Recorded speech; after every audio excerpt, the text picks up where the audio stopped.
আসসালামু আলাইকুম। দেখেন ভাই, লঞ্চটা কি দুর্ঘটনা!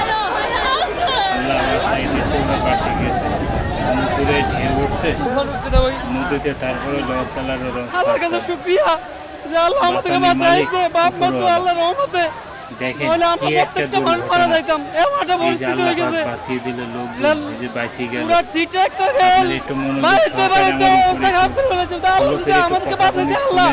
লঞ্চে অতিরিক্ত যাত্রী নিছে, এক নম্বরে ও যাত্রী নিছে, ওরা আস্তে আস্তে গাড়ি চালাইছে, লঞ্চ চালাইছে, লঞ্চ আস্তে দিয়ে চালাইছে, ইচ্ছা করিয়া। কোনো লাইফ জ্যাকেট নাই, কোনো দয়া নাই, কোনো কিছু নাই। আমরা ওই সময় বলছি, আর আমাদের পুরো আর উল্টা খেপে। তুফান হচ্ছে না ওই এয়ারি, ওই বৃষ্টিতে তুফানের মধ্যে পড়ছি। লঞ্চ দোষ, লঞ্চ চালারা লঞ্চ আরে না, বয়ে লুডু খেলায়। ওরা দেখতে যে আবহাওয়া খারাপ, ওরা লঞ্চ অতিরিক্ত যাত্রী ব্যবহার করে। যেখানে এই গাড়ে পুলিশ বয়ে রাখছে, পুলিশ টাকা দিয়া এরপরে যাত্রী এভারেজ লইতেছে।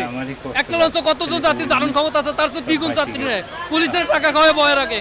ত্রিপল লাইনে হাজারবার প্রশাসনের আমরা কাগতি মিনতি ভিক্ষা চাইছি, জানদার ভিক্ষা, তারপরে হেরে যায় না এই জায়গার ভিতরে। মাত্র অনেক পরিস্থিতি খারাপ। আর এই জাহাজের মাস্টার জাহাজ চালাইছে অস্তে দিকে। যদি আমাদের লাইফ জ্যাকেটই না থাকে, আর এই লঞ্চে কি 800 যাত্রী লঞ্চটা দেখেন না, 800 যাত্রী লঞ্চ কিনাটা। লঞ্চ কর্তৃপক্ষের কাছ থেকে কোনো প্রকার মনে হেল্প পাই নাই, না একটা মৌখিক সহযোগিতা করলো আমাদের, কোনো প্রকার একটা সহযোগিতা করলো, কিচ্ছু বললো না। তারা তাদের জায়গার স্থানে বসেছিল। আসার পথে কালবৈশাখী ধরছে, তাৎক্ষণিক আমি মুরিংবায় অবস্থান করছি, বাকিটা আল্লাহ পাকের ইচ্ছা।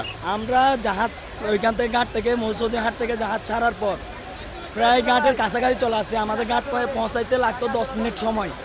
10 মিনিট সময় লাগতে হঠাৎ যখন কালবৈশাখীর আশঙ্কা দেখছি, আমরা ঘাটে না এসে আমাদের পাশে একটা মুরিং বয়া ছিল, যেখানে থাকলে আমরা সম্পূর্ণ নিরাপত্তা নিশ্চিতভাবে থাকতে পারবো। সেই হিসাবে আমরা ঘাটে না এসে বয়াতে চলে গেছি। বয়াতে চলে যাওয়ার পরে কালবৈশাখী শুরু হলো। এটা আমাদের কোনো ক্ষয়ক্ষতি হয় নাই। আমরা সম্পূর্ণ নিরাপত্তার সাথে আমাদের যাত্রীদেরকে আবার ঘাটে নিয়ে আসলাম, এবং আপনারা দেখলেন ঘাটে সব যাত্রী অক্ষতভাবে এখন বাড়িতে চলে গেছে।